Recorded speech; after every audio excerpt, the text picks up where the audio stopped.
Si vous suivez ma chaîne, vous aurez forcément vu la vidéo sur la résiliation du bail locatif par le propriétaire. Et si vous suivez pas encore ma chaîne, eh ben c'est le moment de vous abonner. Et bien aujourd'hui, on va voir ensemble comment résilier un bail quand on est locataire. Et d'ailleurs, dites-moi en commentaire si vous allez déménager cet été. Évidemment, si vous voulez résilier votre bail, eh ben, il y aura des règles à respecter, notamment celle de la durée du préavis à donner à votre propriétaire. La première règle, c'est de donner un préavis de départ à son propriétaire, soit par lettre recommandée avec accusé de réception, soit une lettre remise en main propre contre un récépissé, ou encore par un acte de commissaire de justice, Autrement appelé huissier. de manière générale, ce préavis il sera de 3 mois pour une location vide ou encore 1 mois si vous louez un meublé.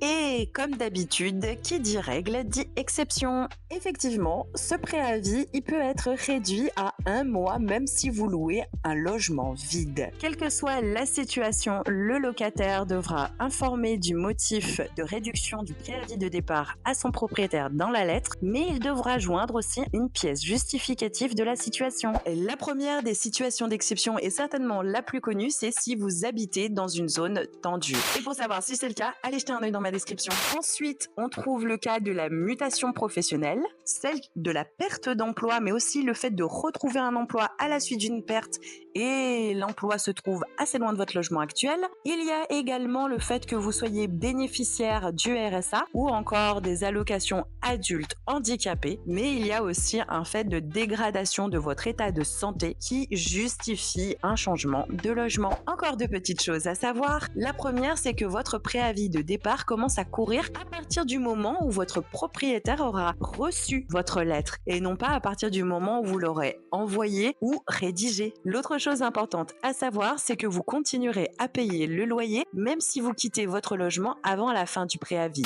Sauf si évidemment celui-ci a été reloué entre-temps. Du coup, si vous êtes sûr de quitter votre logement avant la fin du préavis et même mieux que vous avez une date précise, informez votre propriétaire le plus rapidement possible. Ça pourra peut-être vous faire réaliser quelques économies, l'arranger lui et arranger un futur locataire.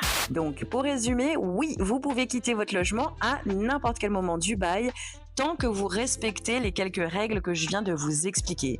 La durée de préavis et l'écrit formel. Et si comme moi, vous avez tellement l'habitude de faire cette démarche que vous avez déjà un modèle enregistré dans votre ordinateur, écrivez-le moi en commentaire s'il vous plaît, histoire que je me sente un petit peu moins seule. Et comme d'habitude, pensez à vous abonner à ma page et à liker et partager cette vidéo si elle vous a été utile.